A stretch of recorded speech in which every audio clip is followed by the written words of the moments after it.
What are thoughts?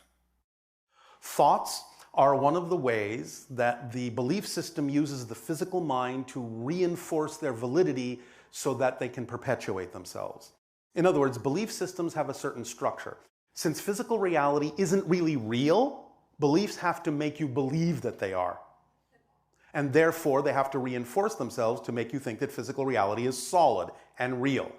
Therefore, beliefs will generate emotions, they will generate thoughts, they will generate behaviors, and thus generate experiences to reinforce the reality of what the belief is telling you is a fact, when in fact it's nothing more than a belief.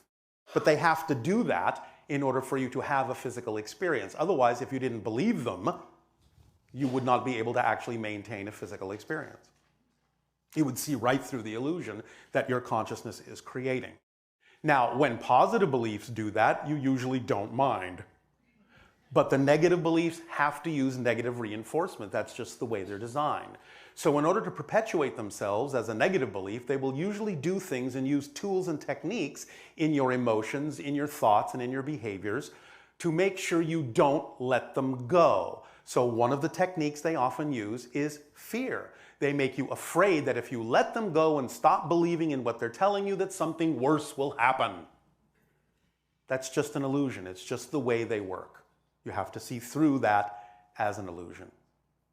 Make sense?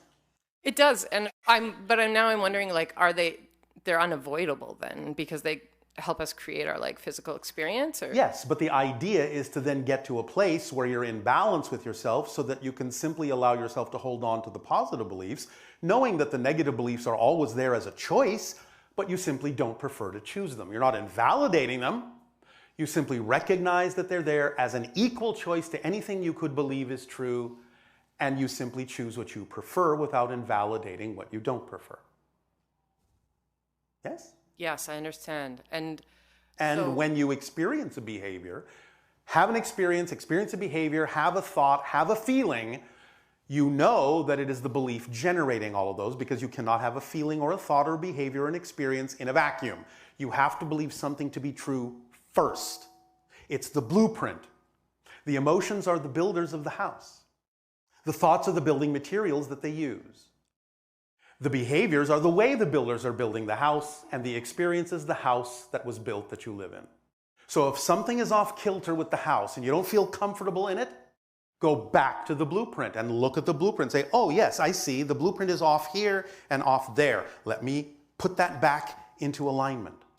Now the emotions that are generated by the beliefs to reinforce themselves as real will follow the blueprint and build the house with the correct building materials in the proper method of building, and they will build the house that you will be comfortable living in.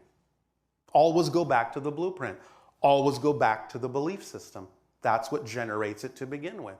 So you use emotions and thoughts and behaviors and experiences to ask, what would I have to believe is true about myself in this circumstance in order to feel, think, behave, experience what I am feeling, thinking, behaving, experiencing?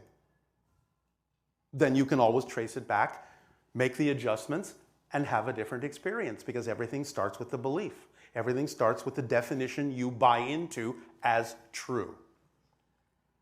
Does that make sense? Oh, absolutely. That makes a lot of sense.